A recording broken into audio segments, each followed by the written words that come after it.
Malaysia will not be dragged into exclusionary blocs and groupings, nor will we tolerate factionalism and division without ASEAN. This is a matter of common sense. ASEAN's record of job creation, poverty reduction, and improvements to living standards is second to none, and these achievements are due to, in large part, to deeper regional integration and our integration into global production and trading networks. Some of us allude to the experiences of the past in the 90s, but mind you, Malaysia could only excel if it's considered committed to pro-market reforms. Has to be vigilant and continue to attract domestic and international foreign direct investments. Having said that, we need to create an environment that will be attractive. We have to dismantle restrictive, protective policies. Although we have to bear in mind national interest is paramount, not the interests of factions or vested interest groups. We achieved some level of success primarily because we were committed to these policies. And I don't think we should revert to the excesses of the past, but to continue to chart and formulate a policy, continue to be vigilant to see what neighbors have achieved and continue to embark on more proactive reforms.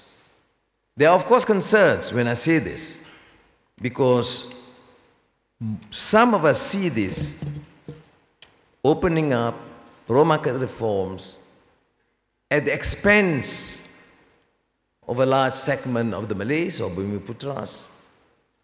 And, of course, some suggest that the country may suffer, particularly the marginalized and the poor. I am therefore make it very clear that my view, my take on this is we cannot propel economic growth without making Malaysia thrive with foreign direct investments. Investments means, such a policy would warrant an inclusive, clear, transparent policy. But this does not mean marginalized. It's not a zero-sum game. If we choose to embark on a pro-market reform arrangement, it should not be an excessive capitalistic notion ignoring the plight of the poor and the marginalized. I do not believe that in the long term, politically is sustainable if we choose to take that route.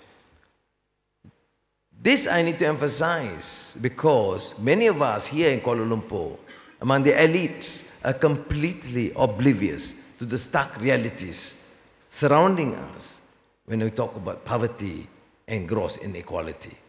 So it's not actually, it's not a matter of poor governance, but also a responsible bunch of elites that we represent because of our utter failure to recognize the stark demands and realities in our society. Shortly, we invite you to once again